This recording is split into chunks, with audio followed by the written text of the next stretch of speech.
शेरू एक नन्हा, चंचल और बेहद शरारती शेर है, जिसकी जिज्ञासा हमेशा नई चीजों की तलाश में रहती है।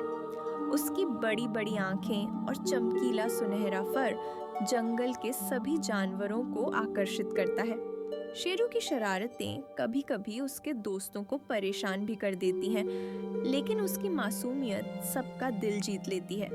एक दिन खेलते खेलते शेरू को जंगल के एक कोने में रंग बिरंगी रेत दिखाई देती है, जो आम रेत से बिल्कुल अलग थी।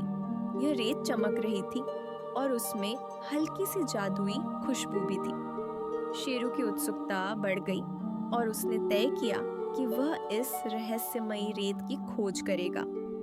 उसकी यह यात्रा जंगल में एक नई कहानी की शुरुआत थी। रंगीन रेत की दुनिया में कदम रखते ही अनोखी आवाजें सुनाई देती हैं, जो वातावरण को जादुई बना देती हैं। उल्लू अपने ज्ञान से रेत की जादुई शक्तियों का रहस्य सबको समझाता है, जिससे बच्चों की जिज्ञासा और बढ़ जाती है। वह बताता है कि यह रेत सिर्फ देखने में सुंदर नहीं, बल्कि इसमें अद्भुत शक्तियां भी छुपी हैं। शेरू अपनी रचनात्मकता से रेत को आकार देता है और उससे सुंदर चीजें बनाता है, जो सबको आकर्षित करती हैं। इस प्रक्रिया में बच्चे रेत की विविधता और उसकी उपयोगिता को भी समझते हैं।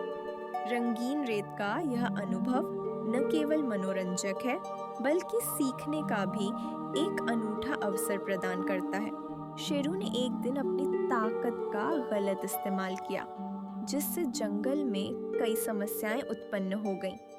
जानवरों के बीच डर और असंतुलन फैल गया। बाद में शेरू को अपनी गलती का एहसास हुआ और उसने समझा कि शक्ति का सही उपयोग कितना महत्वपूर्ण है। उसने अपनी ताकत और जादू का इस्तेमाल जंगल की भलाई के लिए किया। इससे जंगल में फिर से शांति और संतुलन लौट आया। शेरू की कहानी हमें सिखाती है कि किसी भी शक्ति या जादू का उपयोग सोच समझकर और सही उद्देश्य के लिए करना चाहिए। यही सच्ची समझदारी और नेतृत्व की पहचान है।